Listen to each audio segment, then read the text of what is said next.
আমরা দেখেছি এক দফা দাবি নিয়ে আমরা রাজপথে নেমেছিলাম। পৃথিবীর সবচেয়ে নিকৃষ্টতম কাজ কারণ বাংলাদেশের 1000-এর উপরে ছাত্র হত্যা করেছে, অসংখ্য মায়ের মুখ খালি করেছে। আমরা দেখেছি যে সেনাবাহিনীকে বাংলাদেশে নিয়োগ করা হয়েছিল পৃথিবীর ওই দেশের আক্রমণ থেকে রক্ষার জন্য, সেই সেনাবাহিনী দেশের মানুষের উপর লেগে পড়েছে। বিজিবিকে সীমান্তে পাহাড়ের জন্য রক্ষা করা হয়েছিল, রক্ষিত রেখে এদেশের মানুষের উপর গুলি চালিয়েছে।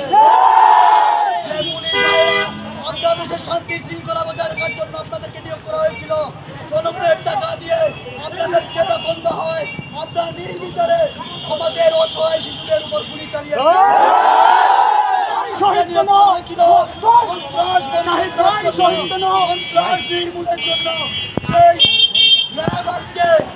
হেলিকপ্টার দিয়ে ঢাকা শহরে বোমা নিক্ষেপ করছে।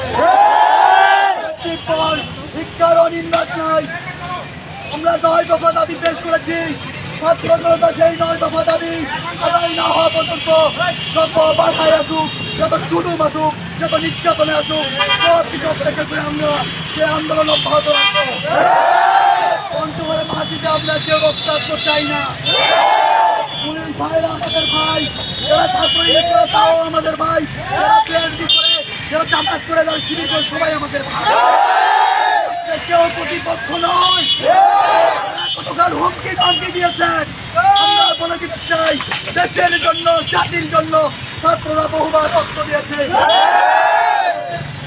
এবং আপনাদের আবার জানাবো, ভাইদের বলবো, আমার এই সাধারণ ছাত্ররা কোনো অপরাধ করে নাই, থেকে ভুলের কথা নাই, আপনার চোখের গ্রেপ্তার করবেন না। আপনারা অনেককে বারবার দিয়ে দেওয়ার চেষ্টা করেছেন, আমাদের বিরুদ্ধে কথা বলেন। আমরা আপনাদের শত্রু নই, বলছি আমরা আপনার শত্রু নই। ভারতীয় বা অন্য কাজ আসলে আমাদের সাধারণ ছাত্রদের উপর নির্মূল করবেন না। আগামী যে সকল প্রকার কর্মসূচি অব্যাহত রাখবে ছাত্র সমাজ। পঞ্চগড়ের মাটি 1971 সালে সর্বপ্রথম মুক্ত হয়েছিল।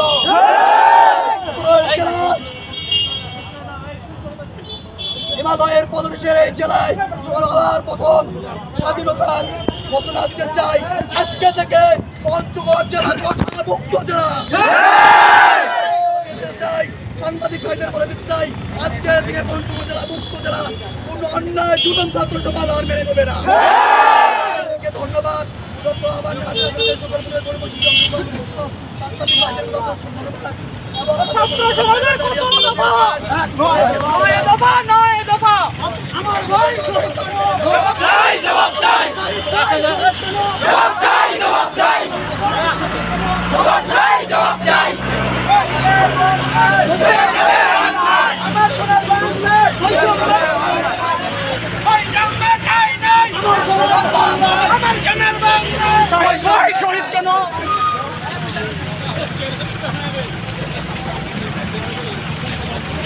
Stop.